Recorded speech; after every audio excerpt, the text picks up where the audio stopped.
4월 21일 14시 중 코로나19 광주광역시 발생 현황입니다. 4월 20일 화요일 어제 17명 확진자 발생했습니다. 오늘 이 시간 현재는 6명 추가돼서 총 누적 확진자는 2,322명입니다. 중등도별로는 어제하고 변동 없이 위중증 1명 있고요. 나머지 84명은 경증입니다. 검사 현황입니다. 어제 9,681건 검사 진행했습니다. 그래서 총 누적 검사 93만 9,036건 중 2,322건은 양성, 375명 검사 진행 중에 있습니다. 해외 입국자입니다. 4월 19일 날 30명 입국해서 확진자 없었습니다. 어제 4월 20일에는 6명 입국했습니다. 아직까지 확진자는 없습니다. 병상 현황입니다. 총 가용 306병상 중 80명 입원해 있습니다. 그래서 잔여 병상은 226병상 되겠습니다. 어제 오늘 확진자 발생 세부 현황입니다. 남구 소재 어린이집이 8명으로서 교사 3명, 원아 5명이 확진됐고요. 담양 지인 모임과 관련해서 어제 3명이 자가격리 해제 중에 검사 1명 됐고요. 오늘 1명은 자가격리 중 증상 발현으로 1명 돼서 담양 지인 모임 관련은 총 누적 28명이 되겠습니다. 그다음에 광주 2286번과 접촉한 확진자 1명, 그리고 도봉구 1089번과 접촉한 확진자가 어제 1명, 그다음에 오늘 1명 추가돼서요. 2명, 총 누적 확진자는 3명 되겠습니다. 그다음에 전남 1008번과 확진자 접촉은 어제 1명, 또 오늘 2명이어서 총 누적 확진자는 4명입니다. 여기는 동선에 이제 식당이 좀 있어가지고 거기 호프집이 있어서 거기 관련 접촉이 좀 되겠습니다. 그리고 어제 증상이 있어서 선별진료소를 찾아가신 분 2명, 오늘도 2명 추가돼서 4명은 증상 발현으로 인한 선별검사소 방문으로 확진된 사람입니다. 세부적으로 담양 지인 모임 관련해서 조치사항 모아서 한꺼번에 말씀드리겠습니다. 담양 지인 모임 관련해서는 이제 추가로 새롭게 발생하는 확진자는 이제는 어제부터는 좀 없고요. 주로 자가격리 해제전 검사라든지 자가격리 중에 증상이 발현돼서 확진되는 사례가 되겠습니다. 그래서 총 이제 광주 28명, 전남 16명, 전북 2명, 서울 1명으로 총 누적 확진자는 47명이 되겠습니다. 추후에도 저희들이 자가격리 철저히 진행하겠고요. 나머지 관리라든지 또 추가 접촉 심층 통해서 더 나오는 거 있는지는 더 확인해 보도록 하겠습니다. 다음은 어제 발생된 남구 소재 어린이집 집단 발생 관련입니다. 광주 2300번이 기침, 인후통 등 증상이 있어서 4월 20일 날 처음 확진되고 나서 여기 2300번이 어린이집 원생이었습니다. 그래서 그 어린이집 원생이 다니고 있는 어린이집 그리고 어린이집의 교사 원생을 전수조사를 했습니다. 원내 선생님과 그다음에 외래로 한 명씩 오시는 선생님 포함해서 총 76명에 대한 검사를 진행했습니다. 그중에 양성 8명, 음성 68명입니다. 지표 환자 포함이 되겠습니다. 그래서 결과 1차 역학조사 결과 접촉자를 분류했고요. 자가격리는 일단 원생과 모든 선생님은 자가격리 조치를 했습니다. 68명 자가격리 조치 들어갔고요. 어린이집에 대해서 시설 폐쇄 조치 내렸습니다. 저희들이 오늘 오후에 이제 어린이집에 대한 자체 위험도 평가를 진행할 예정입니다. 저희들이 CCTV를 대략 어제 밤에 오후부터 확인해 본 결과 일부에서는 선생님들이 좀 마스크를 안 쓰고 있는 사례가 좀 보이는 것 같아서 오늘 오후에는 CCTV뿐만 아니라 또 방역 전반적인 그 방 구조, 기본적 구조는 저희들이 다 확인을 했는데 각 반별로 한 개 반을 빼놓고는 각 반별로 골고루 아이들이 확진이 됐거든요. 그래서 각 전체 어린이집에 대한 위험도 평가를 실시해서 추가 접촉자라든지 또 거기 방문한 사람들이 더 있는지 없는지 이런 상황들에 대한 조사를 통해서 접촉자들 재분류와 심층 역학조사를 진행하도록 하겠습니다.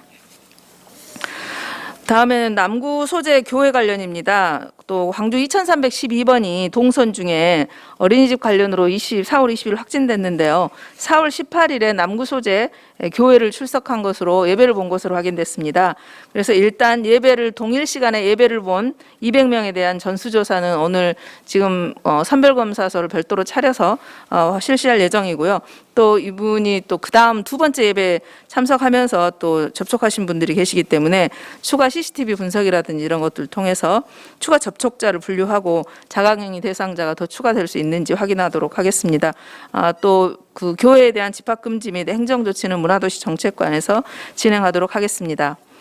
어제 발생한 그런 사례, 지금 어린이집에서 그다음 교회까지 함께 나왔는데요. 특히 어린이집에 대한 방역 수칙에 대해서 다시 한번 말씀드리겠습니다. 어제 대략 보니까 아이들은 마스크를 쓰고 있는 대체로 잘 쓰고 있었고요. 또 아무래도 이제 아이들이 모여서 함께 그 완구류를 만진다든지 이럴 때는 아무래도 더 밀접하게 된 상황들이 많이 발생을 했습니다. 따라서 어린이집 전반적으로 방역 수칙에 대해서는 저희들이 안내를 해드렸지만 특히 보육교사 선생님들께서는 반드시 아이들 접촉할 때 마스크 착용해 주시기 바랍니다. 또 아동들도 마스크 착용이 반드시, 아동들은 오히려 마스크 의무사항은 아닙니다만은 유아들이 노래라든지 율동이라든지 또 완구를 만지면서 밀접한 접촉들이 다 빈번하게 이루어지고 있기 때문에 가급적 마스크를 착용하실 것을 권고드립니다. 그리고 프로그램을 운영할 때 선생님들 간의 접촉이라든지 또 외부 방문객, 또 방문해서 오시는 선생님들도 계십니다. 거기 오셨을 때는 반드시 손 소독이라든지 이런 방역 수칙을 지켜주시고 가급적 그 방역 그 실내외 프로그램을 각각의 진행을 할 때 손세정제를 쓴다든가 이런 부분들 철저하게 지켜주시기 바랍니다. 그리고 공간 4제곱미터당 1명 범위에서, 그러니까 사람 숫자도 중요하지만 그 활동들을 할 때도 가급적 반드시 모여서 하는 것 이외에는 거리를 유지해 주는 거 지켜주시기를 당부드리겠습니다. 그다음에 이제 아이들이 보니까 완구들은 아무래도 이제 교차 사용을 많이 하는데요. 가급적 개별로 쓸 수 있는 것은 개별로 쓰시고 교차 사용을 하고 나서는 소독을 한다든지 이렇게 닦아주는 걸 좀 잘 해주셨으면 합니다. 그다음에 급식을 되게 아이들이 하고 있습니다. 그래서 급식할 때 식사 전후 반드시 손 씻기, 또 거리 유지 이건 좀 지켜주시고요. 집단 행사라든지 이런 거는 가급적 자제해 주시기를 당부드립니다. 또 무엇보다도 지금 아이들이 저희들이 지금 1차 역학조사를 통해서 증상 발현 시점을 보니까 아주 경미하긴 하지만 엄마들이 다시 되새겨 봤을 때 이미 증상들이 좀 있는 아이들이 좀 있었습니다. 그래서 증상이 조금이라도 있는 경우 등원을 중지시켜 주기를 반드시 당부드리고, 또 선생님들께서도 아이가 일단 등원을 했었을 때 혹시 증상이 있는지 없는지에 대한 더블 체크 한번 반드시 필요할 것 같습니다. 다음 예방접종 추진 현황입니다. 오늘 오전에 2116건 접종 진행했습니다. 그래서 총 누적 접종 건수는 63,057건이 되겠습니다. 접종 비율은 39.1%입니다. 이상 반응 현황입니다. 어제 추가로 그 이상 반응 1명이 신고가 됐는데요. 이거는 사후 발생이었습니다. 지난 4월 15일에 접종을 하셨던 60대 남성분이었습니다. 그 접종을 하고 나서 혼자 사시는 분이었는데요. 4월 19일 그 돌아가신 상태에서 발견이 됐습니다. 그래서 북부경찰서에 가장 먼저 신고가 돼서 지금 오늘 1차 부검을 실시했습니다. 그래서 이제 아직은 사인 불명이고요. 저희들이 1차 부검을 한 다음에 세부적인 조직이라든가 검사라든가 이런 거는 좀 시간이 소요될 것으로 예상됩니다. 따라서 지금 보호자 입장에서도 그 예방접종과 관련된 거 아니냐라는 신고가 들어왔기 때문에 저희들이 이상 반응 중에서도 중증 이상 반응으로 일단 그 등록을 한 상태이고요. 이 부분은 북부경찰서가 가장 먼저 발견을 했기 때문에 경찰서하고 협력하고 또 국가수에서 부검 결과 최종 결과를 확인하는 과정, 그리고 그 결과를 가지고 우리 1차 이제 심의위원회 또 중앙의 심의위원회 절차를 따라서 예방접종과의 연관성 부분을 확인해 보도록 하겠습니다. 이상입니다.